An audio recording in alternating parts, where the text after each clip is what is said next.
მონაცემთა ცენტრებში სერვერები, რომლებიც ჩვენს ყოველდღიურ აპლიკაციებსა და სერვისებს ამუშავებენ, დიდი რაოდენობით სითბოს გამოყოფენ. სერვერული აღჭურვილობის გამართულად მუშაობის შესანარჩუნებლად აუცილებელია ცხელი ჰაერის გამოდევნა. ამისთვის გამოიყენება გაგრილების სისტემები.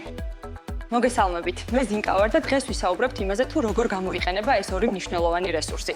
მონაცემთა ცენტრების სერვერების გაგრილებისთვის ორ ძირითად ვარიანტს იყენებენ: ჰაერით გაგრილებას და თხევად გაგრილებას.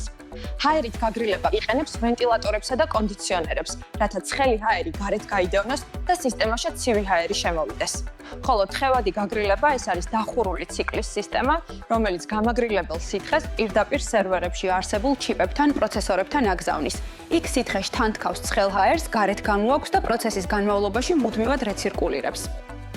მიუხედავად იმისა, სერვერები ჰაერით გრილდება თუ სითხით, გამომუშავებული სითბო ერთი დახურული ციკლის სისტემიდან მეორეში ინაცვლებს და სითბომცვლის heat exchanger-ის საშუალებით შენობის გაგრილების სისტემას გადაეცემა. შენობის დონეზე ჰაერით გაგრილებისას ვენტილატორებისა და კონდიციონერების მეშვეობით სითხე გრილდება, ხოლო სითბო გარე სივრცეში გამოიყოფა.